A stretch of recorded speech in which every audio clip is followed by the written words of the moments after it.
Please welcome Peter Balillo.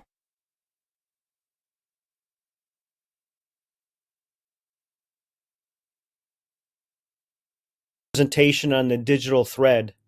I really hope that you'll enjoy this presentation. Of course, if you have any questions, you're welcome to put them into the question panel or the chat panel, and we have some time at the end. Be happy to get to them. If not, you're welcome to contact me. You have my email address and my phone number, and looking forward to discussing things with you as would be appropriate in these days of virtual presentations. Of course, you can reach out to me virtually as well. So let's talk about a key to transforming a business and how the digital thread is really trying to accelerate and collaborate and empower organizations of many shapes and sizes to truly drive innovation.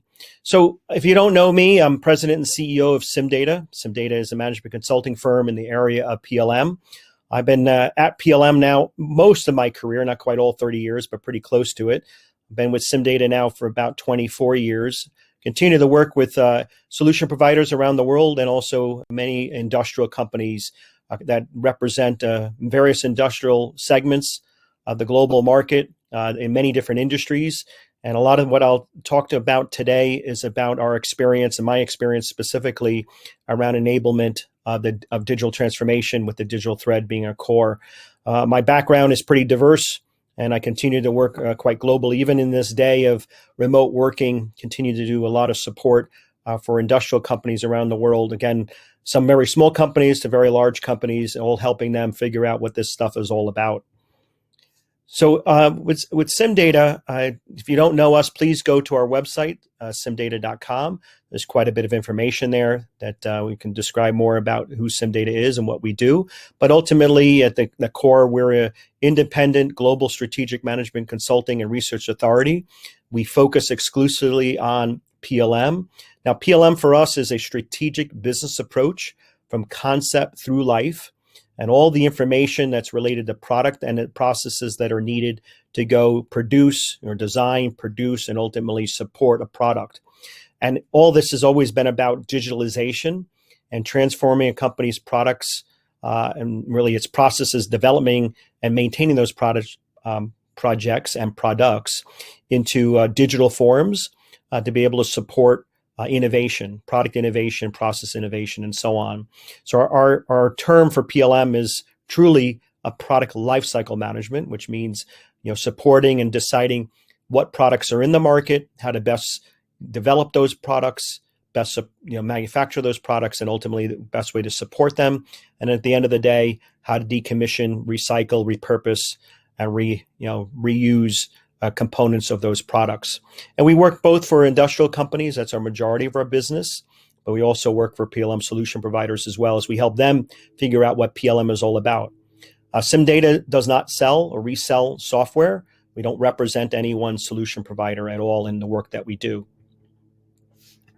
So in that work, our services are in three areas. Our consulting services, which is our primary business, but that's supported by our educational services and research services. And I'm actually going to touch on certainly our experience in what our consulting delivers to the market, enabled through our educational services, which is kind of the presentation that we're going through. And then actually there'll be some research as well that we've done recently that actually is pretty applicable to Aris Innovator, and some of the things that every company should be looking at when they're considering purchasing or expanding a platform around product innovation. And one of our keys to our services is really transferring knowledge. So I'm hoping that everyone is participating and listening in today will gain some additional insight on this digital thread and what are some of the powerful things that can be done if you really enable a digital thread that goes from concept through life. So here's a couple of major takeaways, and I'm hoping that everyone that participates will listen and learn from. First thing is the concepts around digital thread and digital twin have really been around for decades. For some companies, it's been something that they've really have taken advantage of over the years. But in recent years, there's a more, let's say, awareness and understanding. And generally, insiders generally agree that keeping them joined in some fashion, that being enabled a digital twin and digital thread, there's higher levels of value. And if there's a gap, and often there is gaps between the two, they're out of sync, it becomes problematic. So what we'd say that a digital twin, without a digital thread is an orphan, and that disconnection from decisions and processes will impact it. So we have to look at, and of course, as an organization, you have to consider what type of digital twin or digital twins you need. How do I enable the right digital threads to make sure that they are up to date and that connection between the virtual world and the physical world is as close as necessary? I say necessary because it doesn't have to mean necessarily automatic or with zero time between the two. But for some companies, the closer that can be, the more value you get. So you have to understand that as well. So, and it doesn't really matter, there's different requirements, but pretty much, what we see in most industries, no matter if it's, as it says here, a drill bit or an aircraft, its virtual representation will undoubtedly struggle to compete and be up to date without a digital thread. And when the data flows, that's synchronized and it's unimpeded, then benefits follow. And depending on the company, this could mean real-time updating and connection between the virtual space and the physical space. For others, it might be some lag time. But again, it's at the right level of, let's say, granularity or capabilities that really can drive quite significant value for companies. And then ultimately, to do this, you need to have a platform. We talk about the product innovation platform, really driving the connectivity that's needed, the end-to-end optimization that's needed to create sustainable innovation and sustainable digital transformation. And we'll touch more on that as we go through this presentation. So first thing I want to look at is just make sure that we're all on the same page in what is a digital thread and digital twin. What do we mean by that? Why should we look to close the gap between the virtual and physical space, and what's that potential value? What could you do if you really truly had digital thread and digital twin that are connecting and allowing you to connect to the physical? We'll then look at a couple of key enablers to this environment we're talking about, and what is a sound approach. And again, one of the key aspects of a sound approach to enabling this digital transformation that allows you to have the right digital twins and digital threads available, and make sure that they're updated in a way that allows you to continue to be concise, valid, accurate, effective in your business. And then I'll have a couple of concluding remarks to share with you. So what about connectivity? The end-to-end information flow that we're looking for. Because from a lifecycle perspective, information and the product information starts right up front, right? What are the requirements from the market? What are regulatory requirements?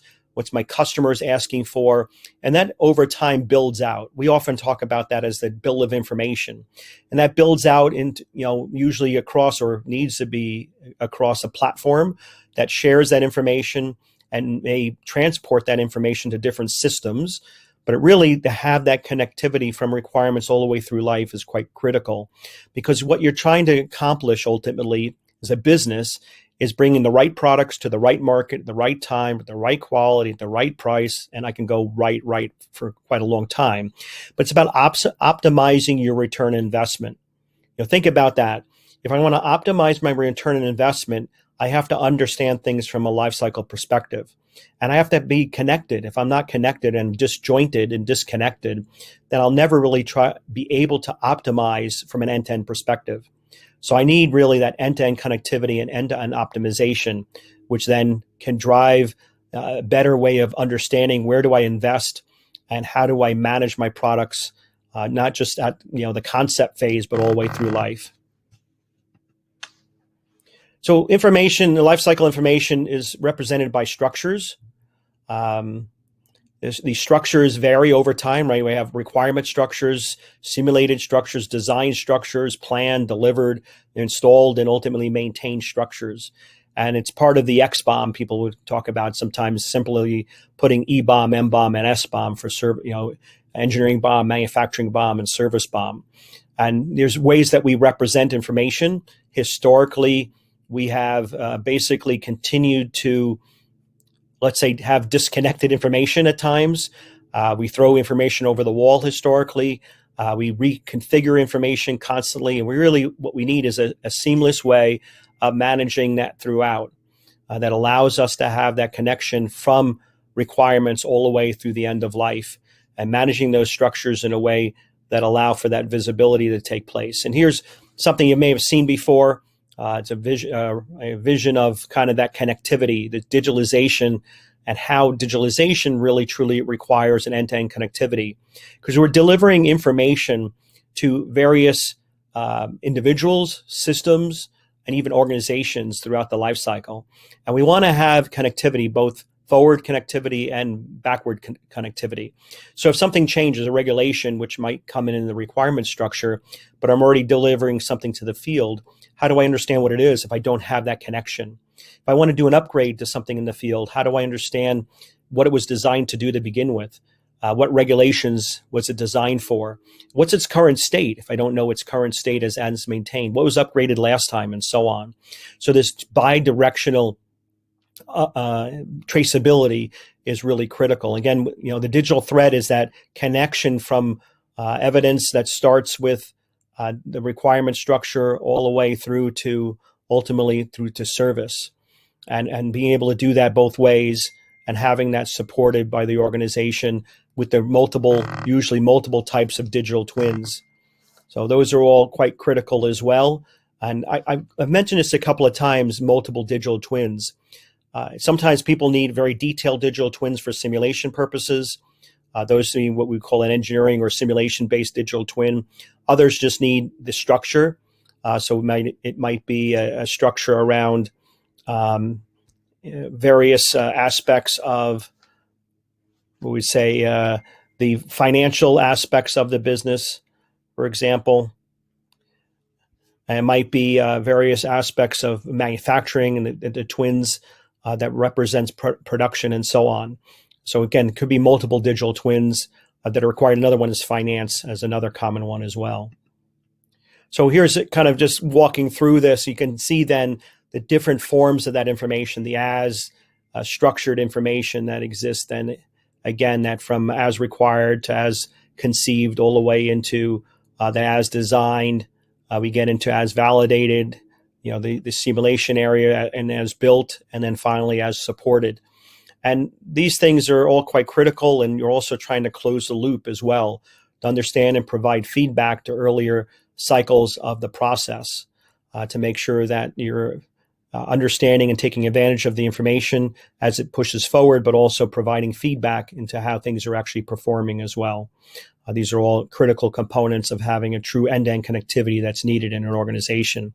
And the flow, it's important to point out, isn't necessarily linear. There are many loops, and we want to be able to close the gaps, basically, that start way previous, all the way back to concept, all the way into service, and providing multiple loops that close back to earlier parts of the cycle to make sure that we are refining what we do and making sure that we continue to enhance what gets delivered to the market.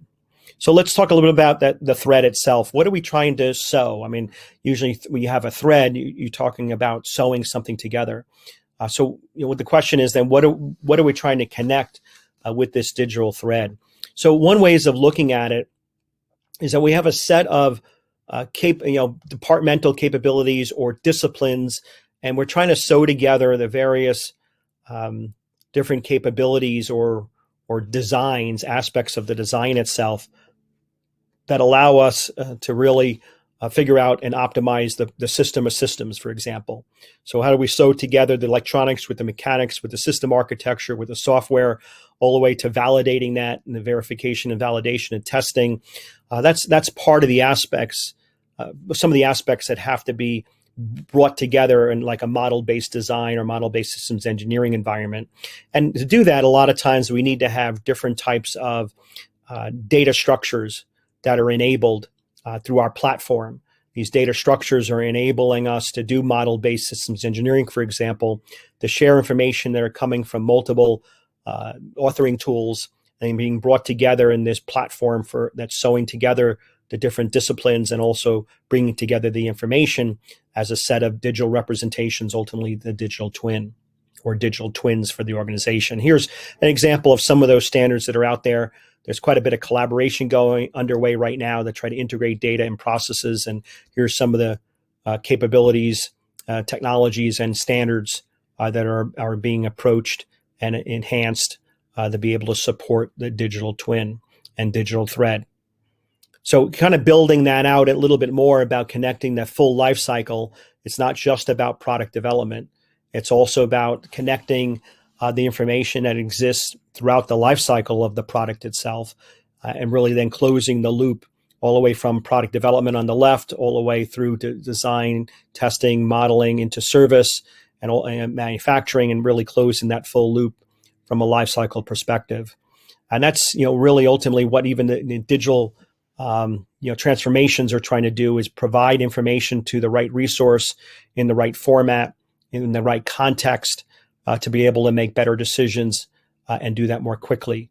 And without the information being sewed together, it's quite impossible or very costly to really try to define all this and bring it together.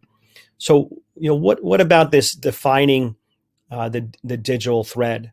We have this concept of information that again flows from start to finish, and to enable and support this, we need to have the right connected systems model and the MBSE or similar type model-based approaches in order to really understand how does this information flow through the various technologies that we're using to create it and then manage and then ultimately use that information set. And again, this kind of pushes against the need for a platform approach to data and process management, which is kind of underpinning to the product innovation platform that SimData talks about so much. So the digital thread then is that, as we call it, a communication framework that connects data flows, which can be used to produce an integrated and holistic view of an asset's data from physical and virtual systems, because that virtual systems is really that virtual representation or digital representation, which becomes the digital twin once there's a physical counterpart, which could be a prototype, for example, or certainly anything that's in the field. And it's throughout the life cycle. So across all the traditionally siloed functional domains that really need to be brought together to optimize the product in the first place. And then we have the digital twin, that virtual representation or digital surrogate. Some people would describe it as a digital avatar, but it's the virtual representation, which starts right at the beginning. It is really what starts at the concept phase and then get built out in more detail as you move throughout. And then at some point it becomes, quote, the digital twin, when there's a physical counterpart. And so it's virtually represents the physical assets or collection of assets. May not be a single, but it could be a collection of assets. And it ultimately looks to exploit the data flow to and from the associated physical asset. So providing that connection between the virtual space and the physical space. And to truly enable a digital twin, the digital thread is, I would say it goes without saying, but people often disconnect it to. Again, going back to my earlier point, a digital twin without a digital thread is an orphan. The likelihood that it's updated, the likelihood that it will be updated appropriately, modeled appropriately, simulated appropriately without having a digital thread maintaining it is slim and none, I would say. And what we've seen is lots of companies have disjointed digital twins because they really don't have a good understanding and concept around the digital thread. So why should we care? I've harped on this a couple of times already. Is why should we care that the virtual and the physical gap exists? So let's kind of talk about that, and hopefully there'll be a greater appreciation. Maybe some of you, I'm preaching to the choir, so to speak, but I found this a little bit ago from Avnet. This is not a traditional PLM provider in any means. It's what we call non-traditional PLM industry point of view. They are the world's largest distributor of electronic components and embedded solutions. So not a PLM solution provider. And this is their picture here on the right of the IoT and connecting the life cycle through IoT. That's their view, which for a lot of companies, that makes a lot of sense for designing, deploying, managing, and decommissioning. And you can see, what do they say about this? Well, IoT provides analytical insight. So if I can have the connection into the design product and how it's being used, and closing the gap between the physical and the virtual, I have better understand what it's doing, how it's performing. If I have the product as a service, I can better maintain it. I can empower my business to make better decisions because they truly understand. I was talking to someone last week from a company that makes farm equipment. It says, once we started having connected devices, we had a lot better understanding how people use them. And that allowed us to then better innovate and focus our attention on what we really should bring to market. I mean, companies buy products to do something, and if we're delivering capabilities that they don't want, it's not providing them any value, they're not going to buy. As it says here, once an IoT product is installed, sensors monitor it and record it. Well, now we have to take advantage of that data and understand it and create and basically actionable insight. Some interesting things going on in that field. There's a whole area called a topology data analysis, which really has some pretty significant promise in understanding information in ways that allow not the data analysts, but actually domain experts to understand what's going on and uncovering the unknown unknowns and making them known.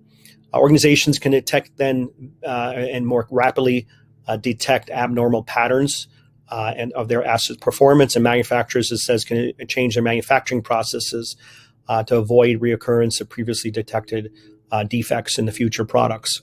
So again, it's about closing the loop and taking advantage of doing that to make better decisions and refine your processes and products.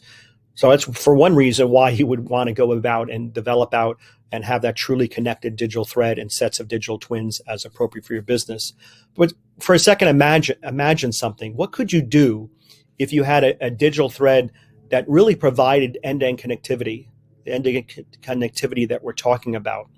Think about, for every dollar, euro, yen, whatever it is that you're spending money on, what would happen if you could really truly understand the life cycle value of that spend? And where should I spend that? Should I spend it in the product? Do I spend it in new features? Do I spend it in service and service capabilities? Do I spend that in manufacturing? So if I could truly pinpoint where that value would be added, in a higher level or greater extent, that's what I want to be able to do. But I can't do that if I don't have end-to-end connectivity. I'll be sub-optimizing. I truly want to not sub-optimize, but optimize from an end-to-end perspective. And you think about it, when we invest in our business, we're investing from an end-to-end perspective, and that's what we need to drive towards.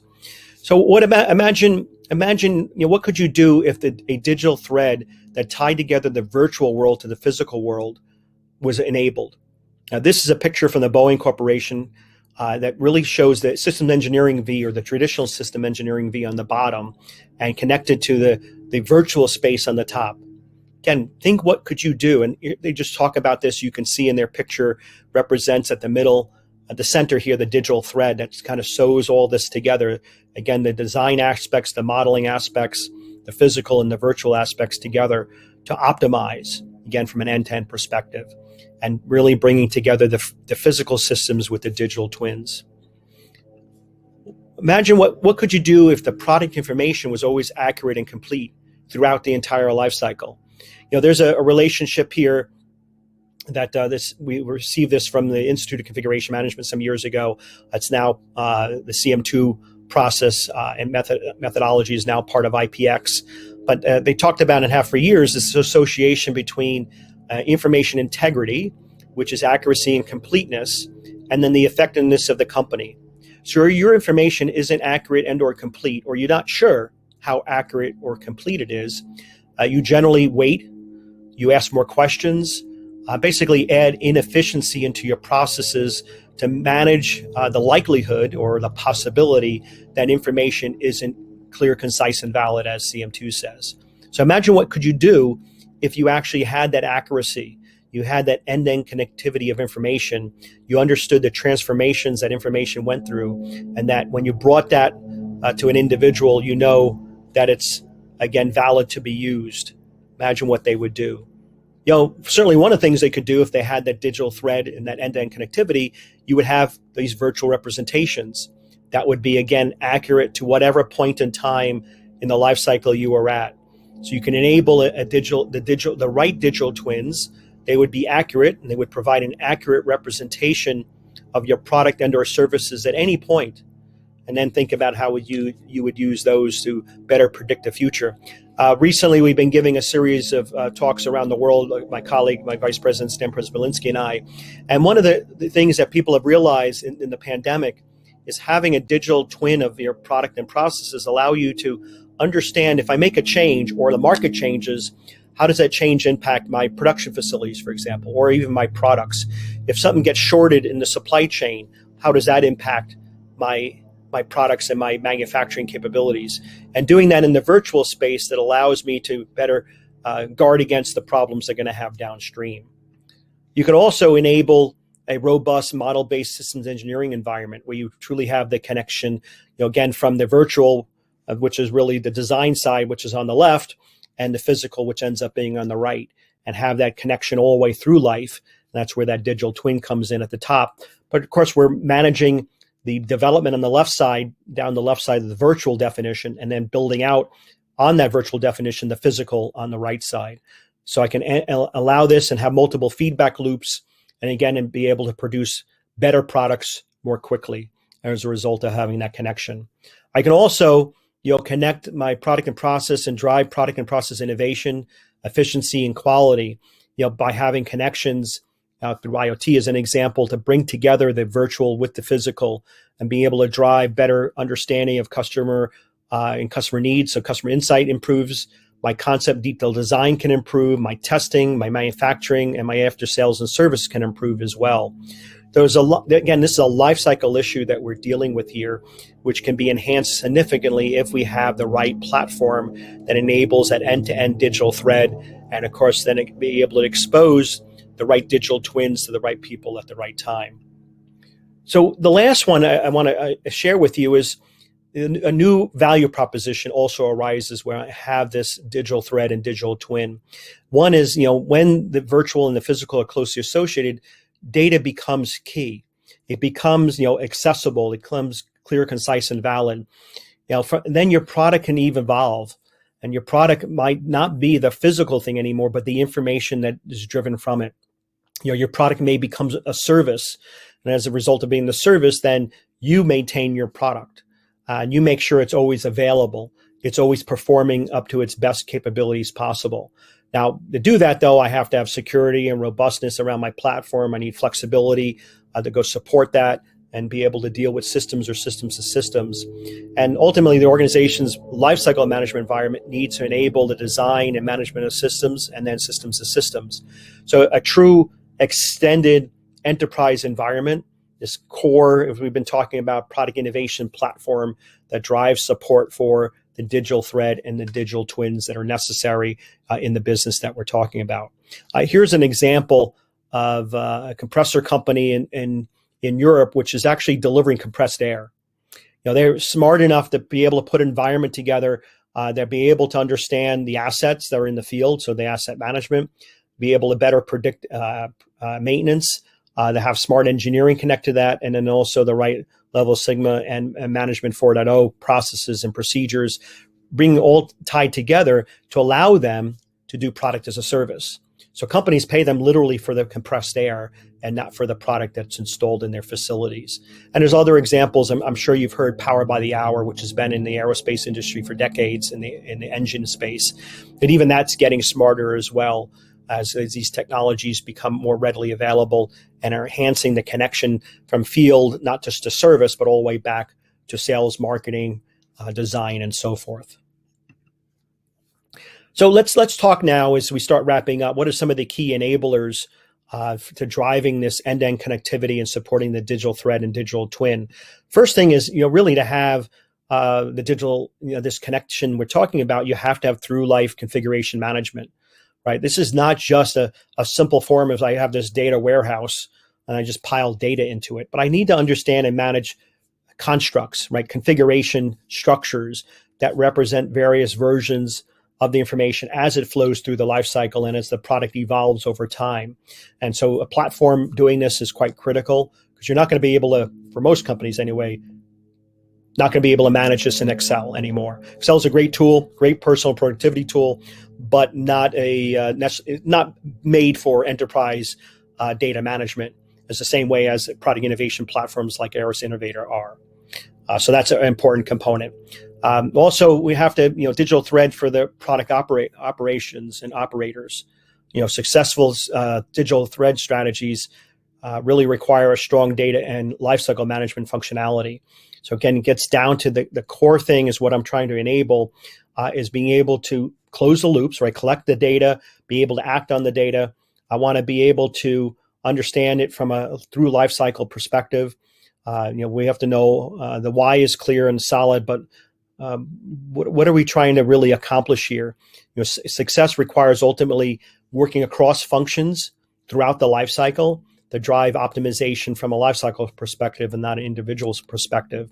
And then ultimately the PLM solutions, especially a platform like Eris Innovator, provides a connectivity across functional groups, provides a data and process management backbone that enables the digital thread and then digital twins and then other technologies and applications that are either integrated to the platform or written on the platform, enable the various, providing the insight and enable the various workflows that have to operate on top of it. This is what's really required for successful digital thread-enabled strategies.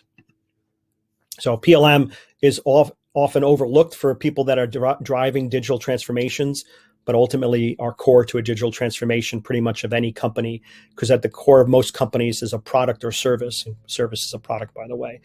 So then the digital thread has to be enabled in a similar manner.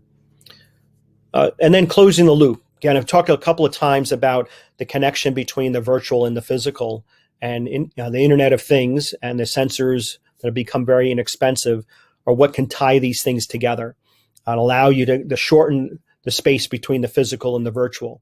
Now, again, I want to emphasize something, because some people are saying, well, these have to be, no distance between the two. Well, not necessarily true. For some products, a gap is okay, but usually not a big gap. It depends on basically what your responsibilities are, how you're closing the loop in order to provide feedback. And the closer you can get it, usually, obviously, well, I would say it's pretty typical or obvious that the smarter that you get in the product. But some products don't change very much. If they don't change much, well, you don't need them to be synchronized every second. When they don't change, they may not change every month, for example. So you have to just balance that correctly and provide the right connectivity that's needed for the products and for your services that you're providing. And that connection could be just to manufacturing. It doesn't have to be to your products that are in the field. So digital thread ideally starts with requirements. It really is a life cycle issue right up front. And then there's lots of technologies out there, and certainly the major platforms like Eris Innovator are supporting that. But, sometimes you might have another product that's either required, in the industry that you're in. There's some common ones like doors that are just set there, and you have to be able to integrate into them. Then, how are you going to gather data? What are the use cases there? How are you going to do validation and verification? What data standards do you need? These are all important things to basically close the loop from the virtual to the physical, and making sure that you have a true loop that starts at concept and goes through life. And ultimately, IoT is an enabler for lifecycle management. It can be used for some other purposes, but its a major purpose is for enabling lifecycle management in a way that connects between the virtual and the physical space. So last thing I want to spend a couple of minutes with, we may have a couple minutes left over for some questions, is what's a sound approach? So I'm hoping at this point you'll realize why a digital thread and digital twin can provide value. Now, again, for each of you, there's over 300 people that are online right now. It can vary from I have to have it now, or I needed it last year or many years ago, to others I'm not quite sure yet. But a lot of businesses are evolving into product as a service, and they may not need it last year, but will need it 2 years from now, or may need it right now. There might be some industries that, I'm not really important yet. But what's interesting is even talking to food and beverage companies, they're like, I need a digital twin. And really, you need the digital thread because you don't want the twin disconnected. Because if it's an orphan, you may not understand what it really is telling you. And they need a digital twin because they want regulatory purposes. If there's a recall, they have to know what was exactly made, what was the design, what were the specifications for the ingredients. It goes across all industries, not just electromechanical industries, but pretty much all industries. There's some form of a digital twin that can be very valuable or necessary. So let's talk a little bit about this. I'm going to show 12 what I call key enabling elements of a digital transformation that it enables this digital thread, digital twin environment. I'm going to touch on just a few of these, by the way, but you can kind of take a look at this later, but it's pretty comprehensive here. We talked already about the end-to-end connectivity, but there's a few others I want to mention. Some of these are data constructs. We already talked a lot about 6 and 7. We talked a little bit about model-based structures. But let's get into this. I want to kind of stress some things here. First thing is having the platform. So I've talked a little bit about the product innovation platform. This is enabling the product and process management and enabling then the applications that sit on top of that. So at the core of these innovation platforms like Aris Innovator is data and process management. And of course, requirements is your interface layer to a set of functional domains, which I'll show in a minute. But underpinning this is the modeling and simulation platform. So I have to model the information. That model may be in a as planned, as maintained view of that information, or a certain form of the digital twin. Be able to simulate it and understand it depending on what I'm trying to accomplish out of that digital twin and understand from it. And that's kind of underpinning. Then there's the functional domains, as I mentioned, which that requirements are providing insight into.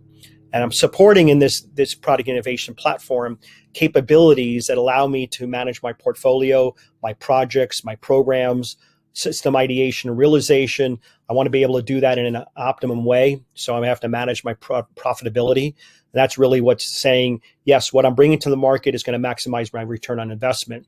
And I need to do that it's compliant and it's has the right level of quality. And for many of us and companies, as we shift more and more to service-oriented companies, service becomes a critical aspect as well.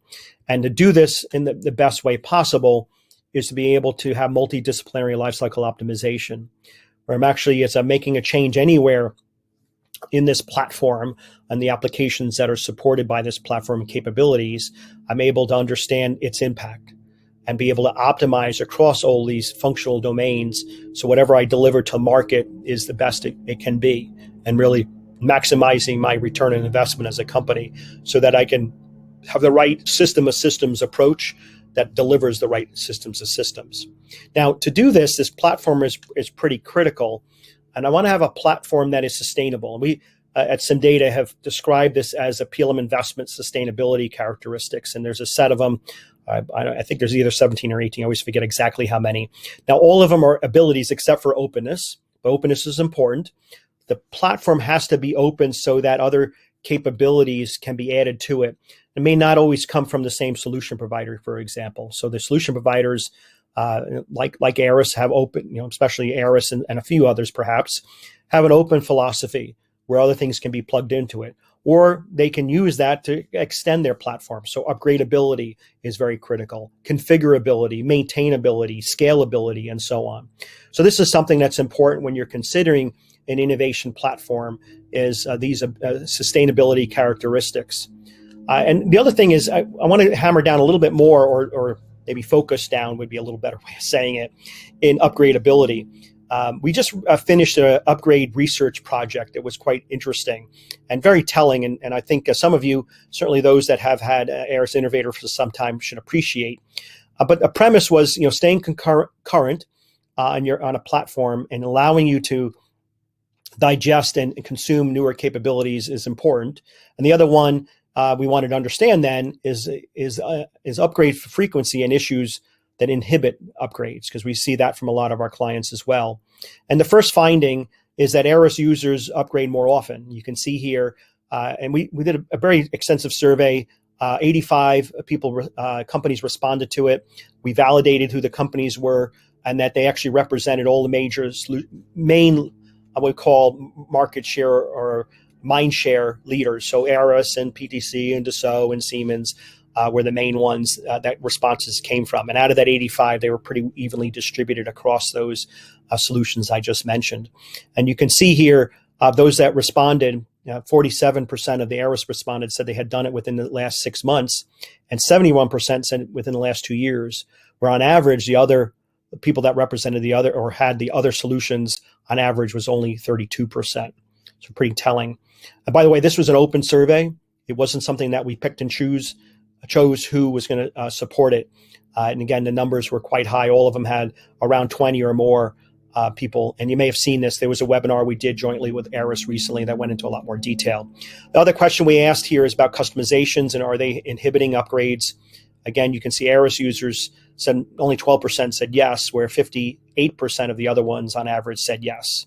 So big difference. There's something fundamental about the Aris Innovator platform, about its architecture and the company's approach to upgrades that allows this. I'm not going to go into this, something you can talk to Eris about, but this independent view actually proved out what Eris has been telling us for a long time. Of course, its customers have been telling us for a long time as well. But it's critical to having a solution that allows you to evolve your business, because things are changing and will continue to change. And it's really important that you're able to change with it and be proactive about the change. Second one I want to go into is data and process management. Again, the core. It's all about data. Data exists before the product exists.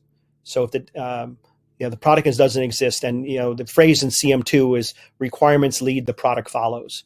So if we're not managing our data to be clear, concise, and valid, then good luck getting our product out in the market in an efficient and effective manner.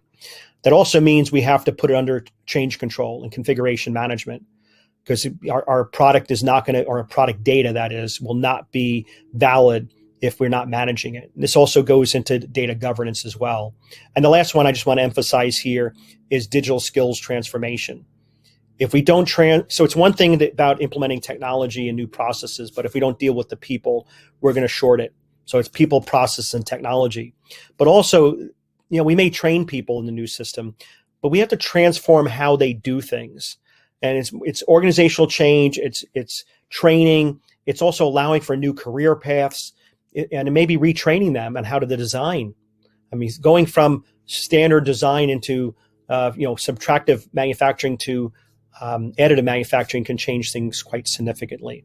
So we got a lot of work here to do, and I just wanted to touch on some of these. Be happy to talk about all 12. I think there's some webinars coming up on digital transformation from SimData that you're welcome to attend. There's some things out there as well on that.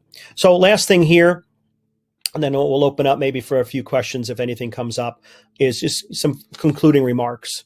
So we've seen here, and I think it's clear that the digital twins and digital threads, while they've been around in some industries for a long, long time, I made mention of the aerospace, for example, and the jet engines, keeping them joined is really important. And that by doing that and shrinking the distance between the physical and the virtual can add quite a significant value and can justifies the effort often to use them. If it doesn't justify the effort, then it's not worth it. But generally, in most industries, we see is that there's clear, concise, value that can be provided. And fundamentally, though, if you don't have the digital thread, the digital twin is going to be disconnected, and you're going to have an orphan, and that's not going to be very helpful for your organization. And it's going to make your decision processes and even your decisions themselves to be not as accurate. So we have to really make sure that we specify the digital twins and digital threads correctly in a way that allows us as a business to operate appropriately, but also allow for change, because change is going to happen, and having the right sustainable and connected platform is going to be quite critical, because having the virtual representation that's disconnected or not managed appropriately, we're going to continue the struggle. So the data flows between the physical and the virtual have to be synchronized, unimpeded, and benefits will clearly result from that.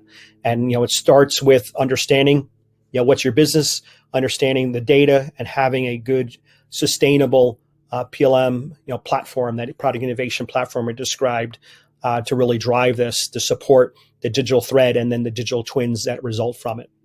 So I'm hoping that there's some takeaways that everyone would have in this session.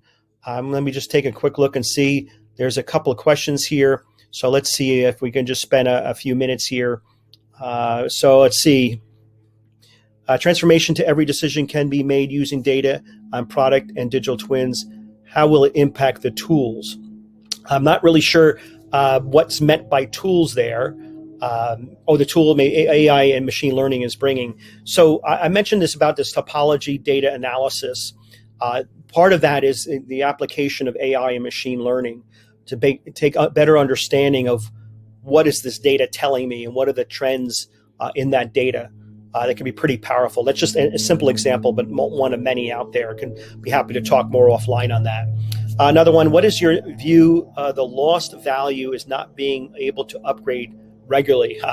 So there's a gap, didn't go into this, but did in the webinar we had last week. And that was what we call a value gap. And this is an analysis we did some years ago by researching over 60 companies within the aerospace industry. And if you think about what's being implemented is never going to be all that's available, which will never be all that's proposed or the vision of this technology. So if you're on a line and it's not upgradable, the gap between what you have implemented and what could be implemented is going to widen over time. And assuming, and I think this is a safe assumption, is these new capabilities provide more value, you're losing out on that opportunity. Now that's just conceptually, but in reality, that's true as well. And we've seen this for companies that really struggle with keeping up. And as a result of it, they're losing out on those opportunities of additional capabilities.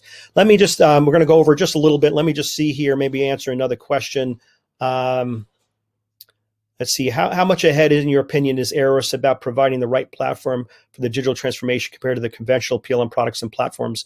That's a loaded question, a good question. There are, again, I'm independent. I don't represent Eros, but I've known them for a long time. I've known a lot of their competitors for a long time, sometimes longer, because Eros has been around a little over, this is 21 years now. And by the way, I'd like to congratulate them on the announcement this morning by Peter of additional funding. I think that's another testimony of what they're doing is correct. I would say, there's others that are doing some things, certainly, some better than others.